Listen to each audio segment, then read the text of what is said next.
East Timor. A mere 600 kilometres from Australian shores, this tiny nation is the youngest state in Asia, and one of the poorest states in the world. Despite possessing a wealth of natural beauty, as well as oil and gas reserves, and a growing coffee industry, the majority of its people live in poverty and are unemployed. Despite its short history as an independent state, to date, East Timor, or Timor-Leste as it's known to its inhabitants, has seen no less than 6 UN-controlled or UN-mandated missions arrive upon its shores. To better understand why East Timor has had such a close relationship with UN peacekeeping missions, we must first delve into the troubled history of this tiny island nation.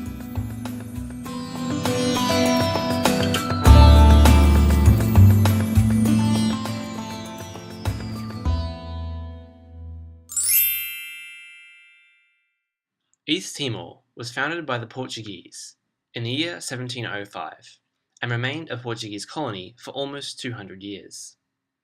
In 1975, on the eve of its independence from Portugal, East Timor was invaded by its neighbour Indonesia, which brutally repressed the Timorese people and occupied the country for another 25 years, until 1999 and the fall of Indonesian dictator Suharto, when a referendum of independence was offered.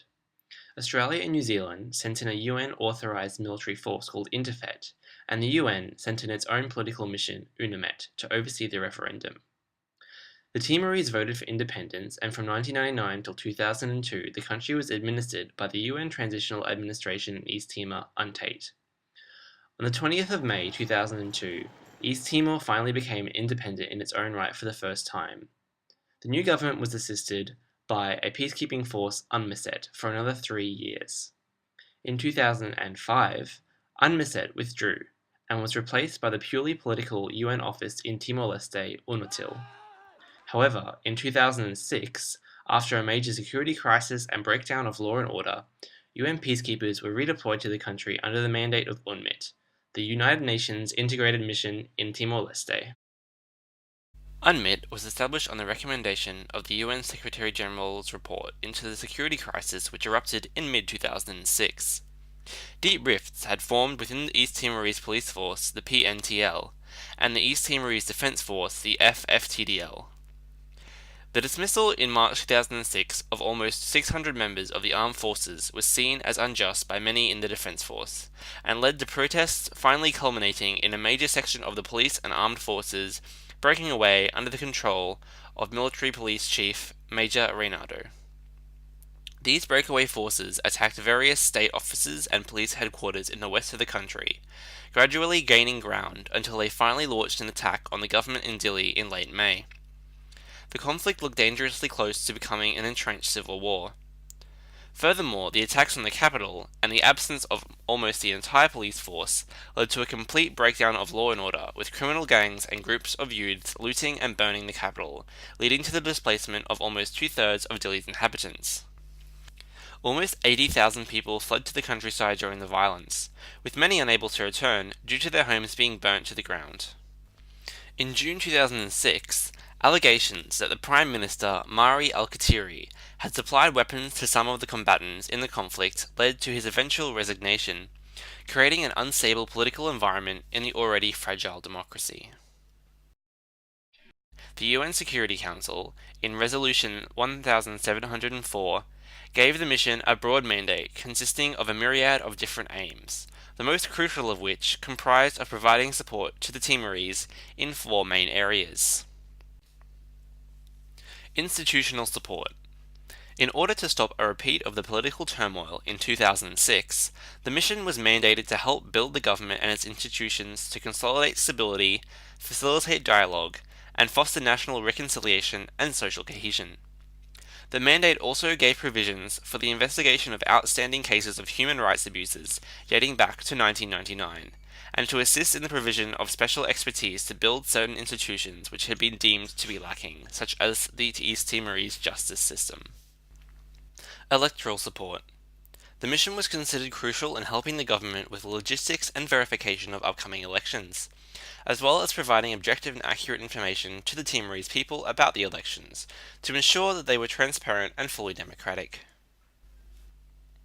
Security support. A large contingent of 1,608 UN police personnel and 34 military liaison officers was to be sent into the country to take over law enforcement. The Timorese Police Service, PNTL, was to be completely rebuilt to try and fix the deep divisions which had plagued it during 2006. The UN was expected to fulfill both an official policing role as well as a training role, building up the PNTL's capabilities until it was fully able to take hold of the security situation on its own. The mandate also provided for the establishment of a permanent police presence in the more hostile border districts with armed UN police officers appointed via impartial UN military liaison officers. Humanitarian support. The UN mission was mandated to facilitate provision of humanitarian relief to the thousands of displaced East Timorese who had fled the violence in May 2006, as well as to monitor and report on the human rights situation of these people, and to support the development strategies to assist those in need, especially women and children.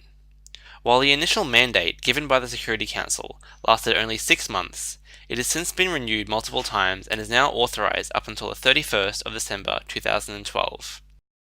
The mission has a current budget of $162,212,100. Whilst incidents of violence have been rare, the mission has incurred the fatalities of 8 police and 7 civilian personnel throughout its mandate so far. The mission currently employs 2,754 personnel in total. The mission had some early promising results, with the 2007 presidential and parliamentary elections occurring in a relatively calm security environment with high voter participation.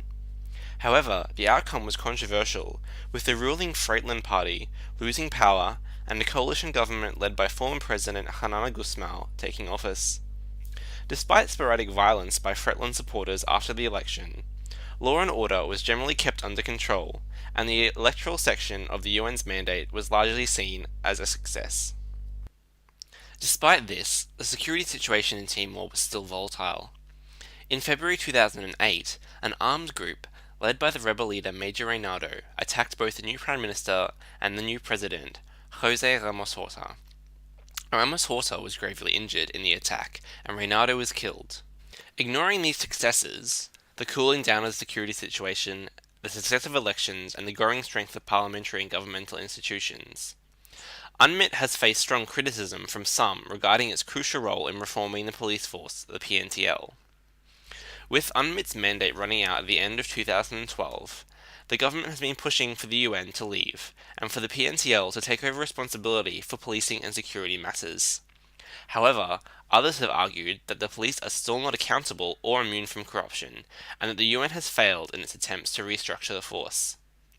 East Timor Secretary of State for Security Francisco Guterres, in an interview with Al Jazeera in 2011, argued that police salaries, living conditions, and training standards have all been dramatically improved, eliminating the unrest in the force that caused the 2006 crisis.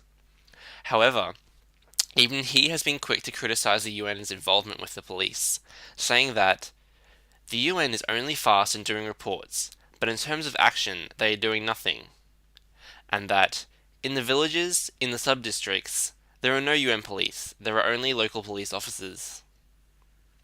The UN has set up the police without necessary accessories, without laws, without regulations, without proper training. These sentiments were repeated by other local and international observers. Thus, despite almost 6 years of working with the PNTL, the UN has widely regarded to have failed to complete its mandate of reforming the force. Given this perceived failure of Unmit in the area of security, the question remains, should the mission stay on in East Timor? Whilst many in Timor are fearful of the consequences if the UN were to leave, many more in East Timor's government and media are now calling for a more limited role of UN involvement in policing. Calls have been made for a more selective UN presence, giving greater responsibility to the PNTL to organise and sort out its own affairs, with more focused assistance on building the hierarchical and organisational structures of the security forces, rather than the provision of training to police officers. Points of comparison have been drawn between the Timorese military, with its strong hierarchical chain of command, making it a much stronger organisation than the relatively weak PNTL. Of course, There are other areas which still need to be seen to outside the security or political arenas. East Timor is still extremely economically underdeveloped, with extremely high unemployment and a huge part of its population living in poverty. The country still relies on imports for the majority of its food and resources.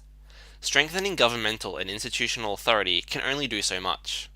A more conscious development project needs to be undertaken to try and get East Timor back on the road to self-sufficiency in all aspects. Revenues from oil and gas companies have started to trickle in. However, these will not create wealth among the wider population. The UN needs to support Timor less in a policing or institutional role, and more in a role of development, job creation, and the provision of basic needs and services. This kind of development, coupled with the continued lower-level assistance in institution building, should help to build a brighter future for the Timorese people as a whole, letting them finally stand on their own 2 feet for the very first time.